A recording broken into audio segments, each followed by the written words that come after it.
En la Caja, un programa de entrevistas que genera un lugar de encuentro, un espacio para el análisis y la reflexión.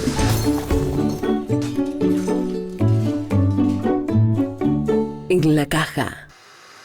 ¿Qué tal? ¿Cómo les va? Bienvenidos a este ciclo de entrevistas denominado En la Caja. Aquí recibimos a nuestros invitados y nos adentramos en su pensamiento, en su manera de ver la realidad. Bienvenidos, acompáñenos, estamos en la Caja.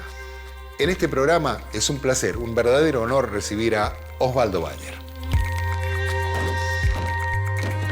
Osvaldo Bayer, 86 años, historiador, periodista, escritor, anarquista argentino. Osvaldo Bayer nació en Santa Fe, Argentina, en 1927. Era mucho más soñador que ahora, mucho más ingenuo. Estudió medicina y filosofía en la UBA y luego historia en la Universidad de Hamburgo, Alemania. Es historiador, escritor, periodista, guionista cinematográfico, traductor y fue profesor de universidades de Argentina y Alemania. Además fue secretario general del Sindicato de Prensa. Trabajó como redactor de varios periódicos, como por ejemplo del diario Clarín, también director de la revista Imagen. Actualmente escribe notas para Página 12.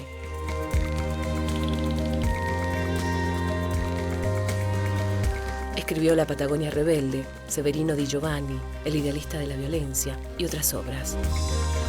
También publicó ensayos en Europa y guiones para cine en Argentina. En 1963 estuvo preso a disposición del Poder Ejecutivo por orden del ministro del Interior, general Enrique Rauch. Entre 1975 y 1983, Osvaldo Bayer debió exiliarse en Alemania al prohibirse sus obras. Allí formó parte de los organismos de derechos humanos y denunció los métodos de la dictadura militar argentina. En 1997 recibió el premio 20 años de Madres de Plaza de Mayo. Osvaldo Bayer, toda una vida de lucha inclaudicable. Osvaldo Bayer con nosotros. Realmente es un gusto tenerlo aquí, Osvaldo. ¿Cómo le va? ¿Cómo anda? Muy bien, muy bien. Bienvenido nuevamente a Mendoza. Así es, sí. Me gusta mucho esto. Bien. Sí. A presentar... La gente, el paisaje, sí. El vino. Por supuesto. Sí. A presentar Exilio en esta oportunidad. A presentar la obra teatral Exilio, sí. Sí, que ya hemos presentado en varias provincias, varias universidades, y vamos a seguir con esto, ¿no? Bien. ¿Se queda por acá por la Argentina un tiempo más? Me quedo hasta el 26 de agosto. Ajá. Sí, después vuelvo al exilio después. Vuelve al exilio. Sí. En realidad no está en exilio. No, ya no. No, ya tengo toda mi familia en Alemania, ¿no? Cosa del exilio, porque mis hijos estudiaron allá, se recibieron allá, se casaron allá. Mis 10 nietos son alemanes y no saben castellano, saben alemán nomás, cosa del destino. Y ahora tengo 2 bisnietas ya. Así que va creciendo la familia. Todos en Alemania. Sí. Osvaldo, la temática del programa es, nosotros presentamos cada uno de los temas con distintos informes que hacemos previamente y vamos introduciendo con estos informes algunos temas. En este caso, el primero de los temas que vamos a tratar con usted tiene que ver con, o hace referencia a un tema que en su obra está permanentemente tratado, que es el tema de los pueblos originarios. Canto a la lluvia. Es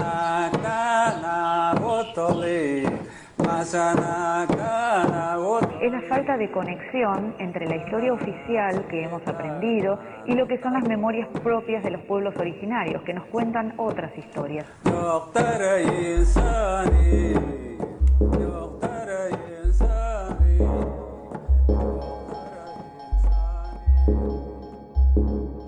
Qué hermoso momento, cuando nos guía la ética, el cariño a la vida, y no queremos que los genocidas nos marquen un camino. Aucalihuén, documental de su autoría, cuenta el reclamo de la comunidad mapuche, como así también la evolución de la tenencia y propiedad de la tierra en la Argentina. Que nacieron para agachar el lomo, para no tener nunca un peso.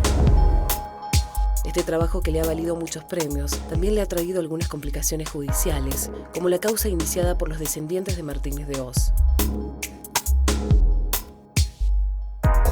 Aún hoy, grandes terratenientes, muchas veces con la complicidad de los gobernantes, siguen avanzando sobre las tierras de los pueblos originarios, matando y condenando a la pobreza y al destierro a miles de familias, como es el caso de los pueblos Cuom.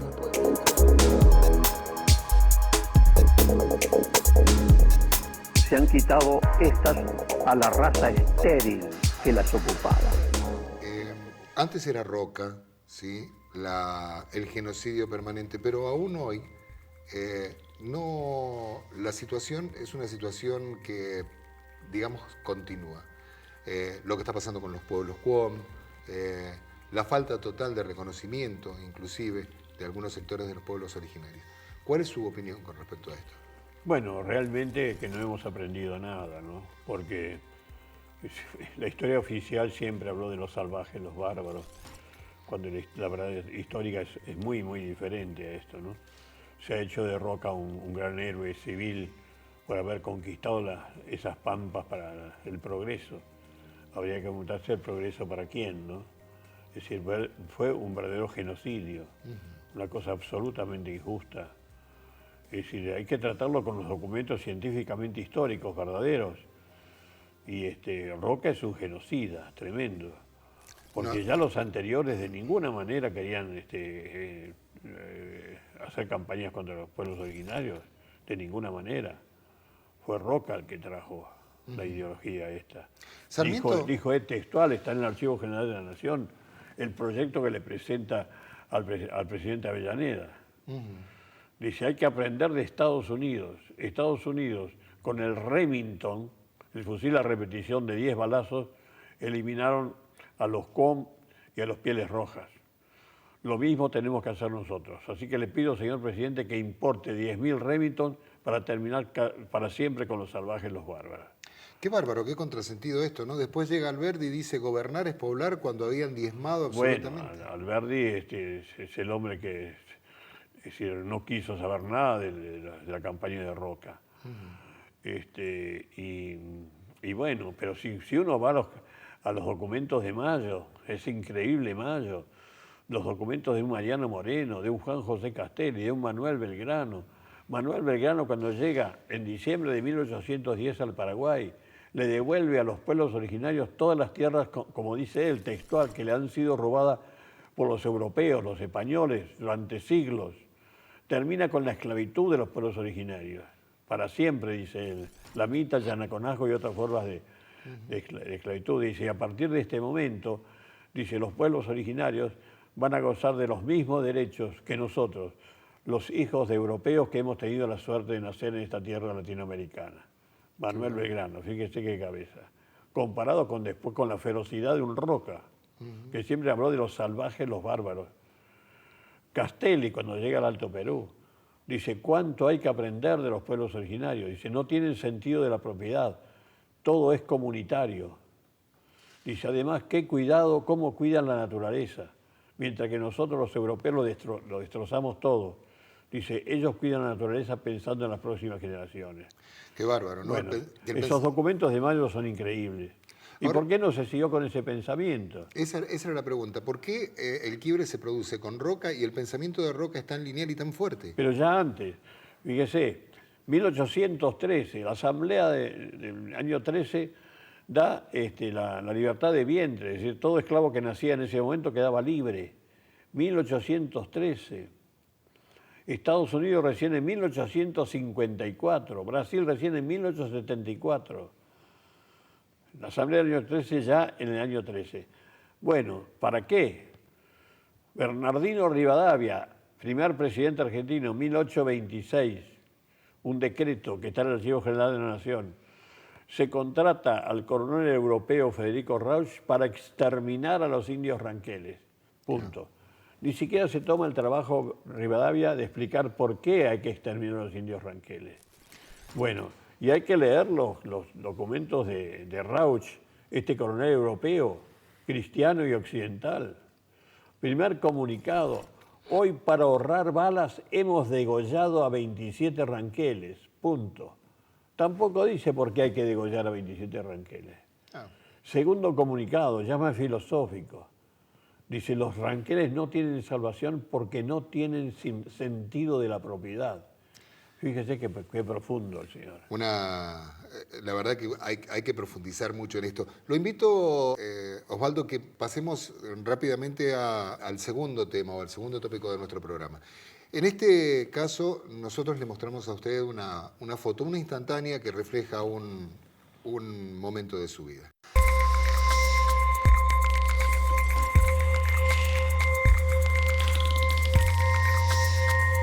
Bayer se autodenomina un anarquista y pacifista a ultranza, a tal punto que durante el servicio militar se negó a recibir instrucción con armas. Varias de sus obras hablan de esto, por ejemplo, Los anarquistas expropiadores y otros ensayos, y Severino Di Giovanni, el idealista de la violencia. El anarquismo, llegado en los comienzos del siglo pasado, marca las bases del movimiento obrero argentino.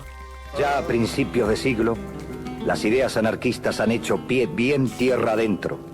Pero así como luchan por la redención social, los anarquistas no olvidan la parte cultural.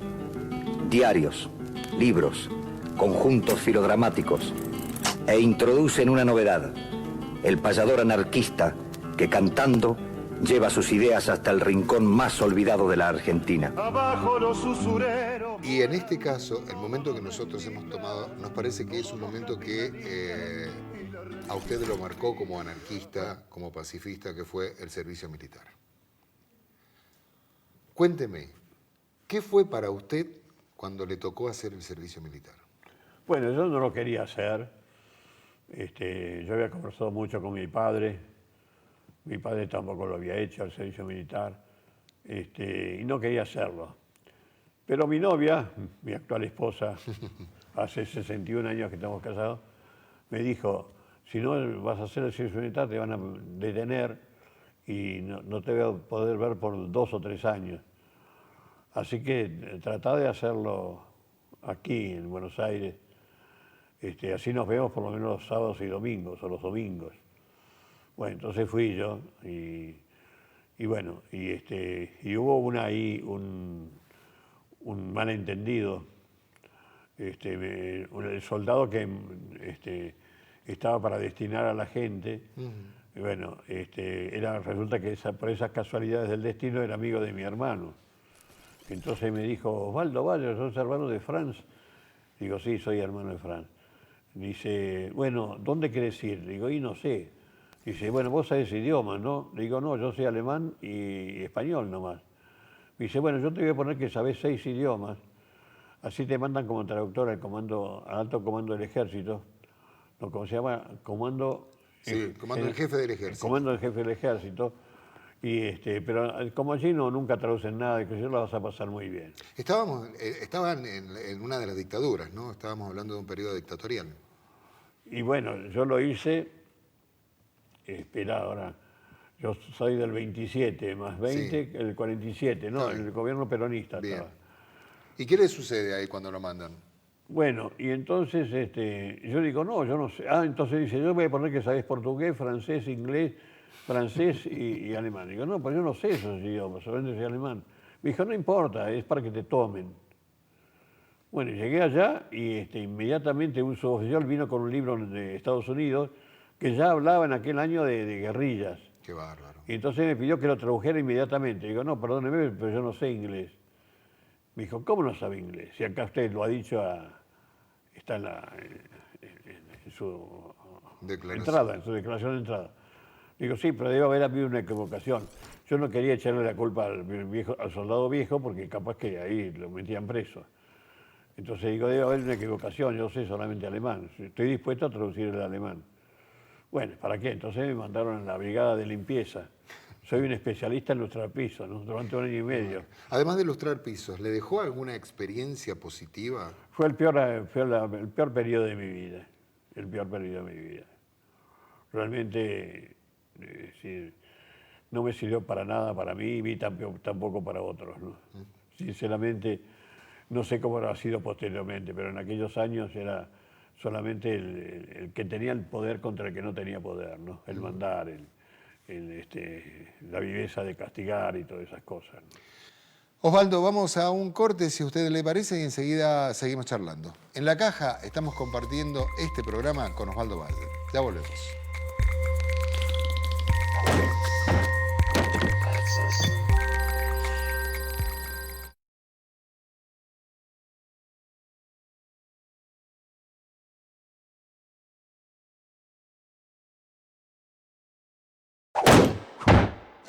Access.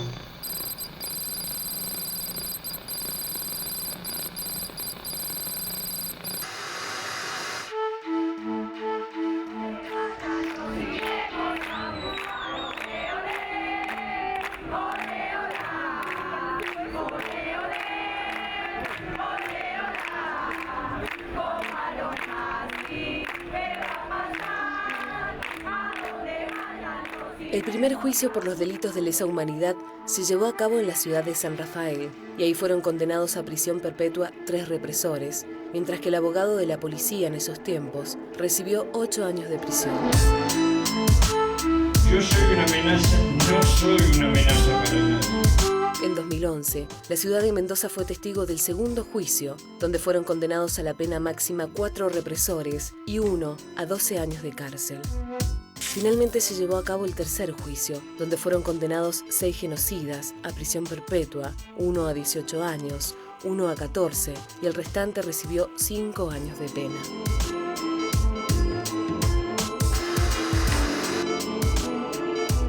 Todavía no sé dónde está mi hijo.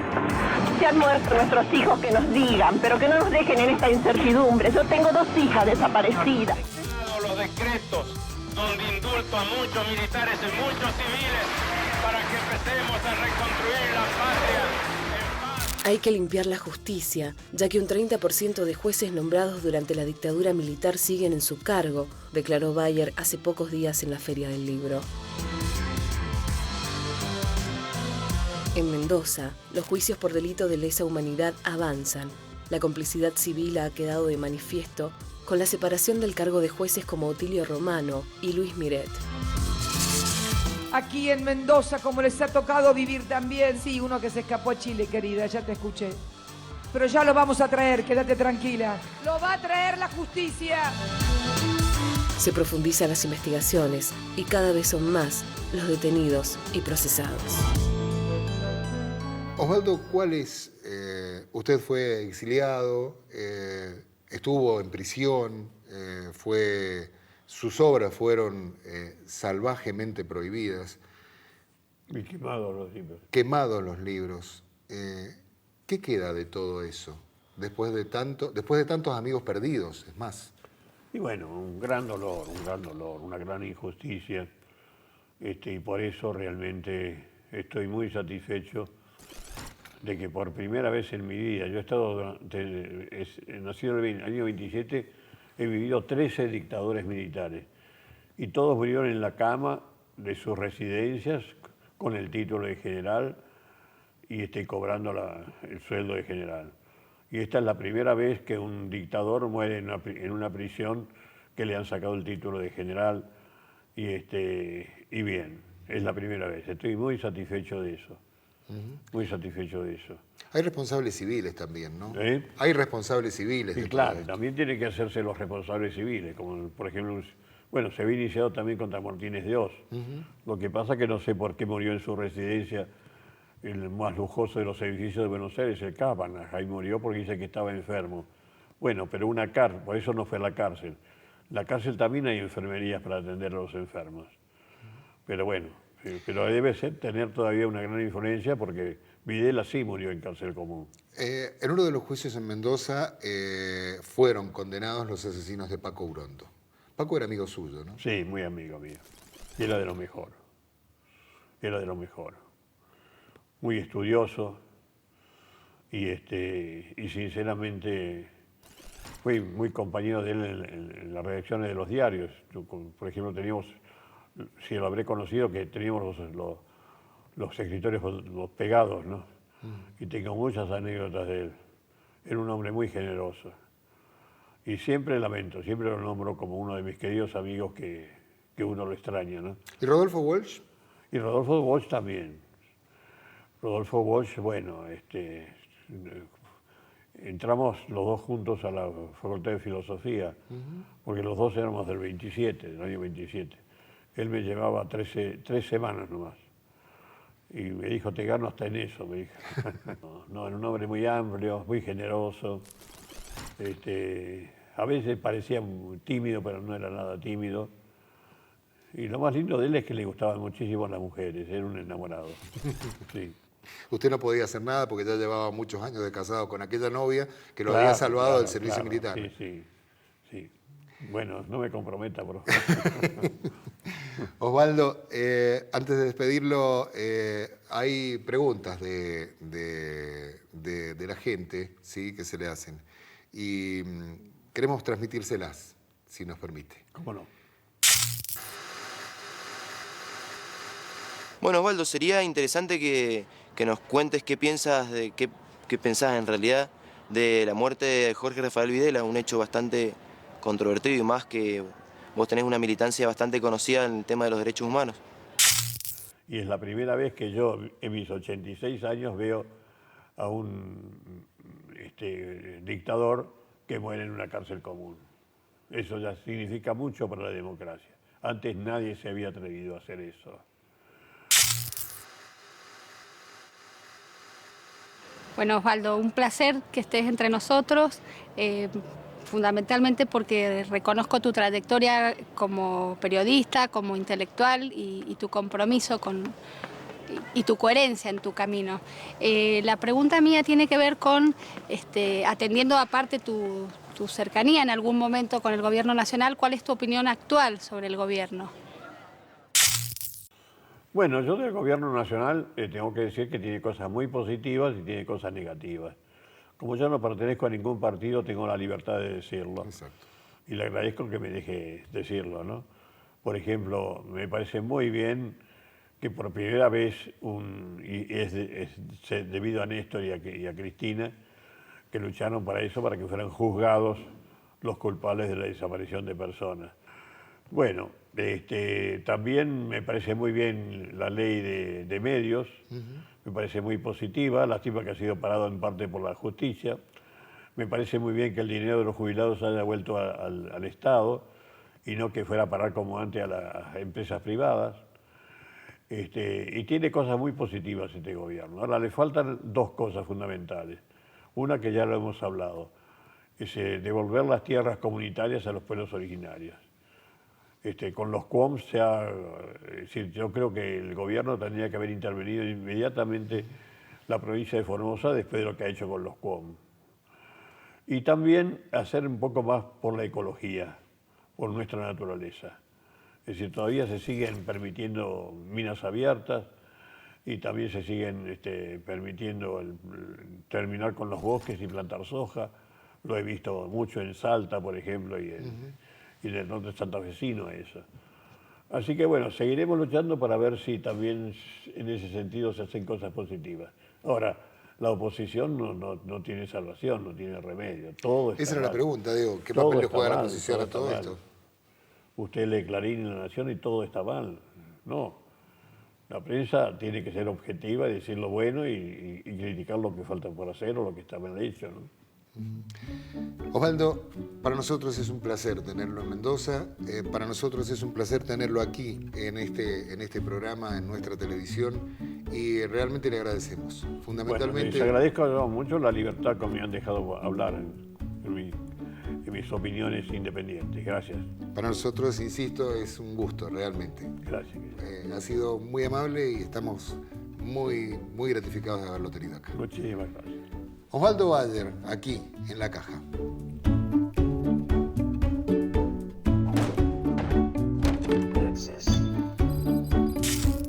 Bueno, realmente que no hemos aprendido nada, ¿no? Porque la historia oficial siempre habló de los salvajes, los bárbaros, cuando la verdad histórica es muy, muy diferente a esto, ¿no?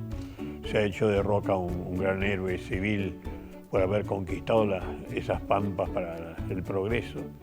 Habría que preguntarse el progreso para quién, ¿no? Y es debido a Néstor y a Cristina, que lucharon para eso, para que fueran juzgados los culpables de la desaparición de personas. Y es la primera vez que yo, en mis 86 años, veo a un dictador que muere en una cárcel común. Fue el peor periodo de mi vida, el peor periodo de mi vida. Realmente, no me sirvió para nada para mí y tampoco para otros, ¿no? Access.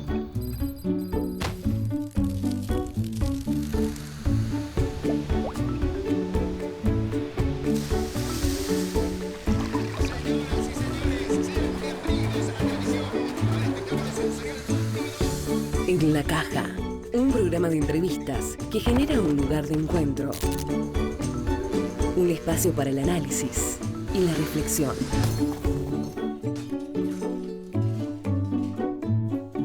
En la Caja.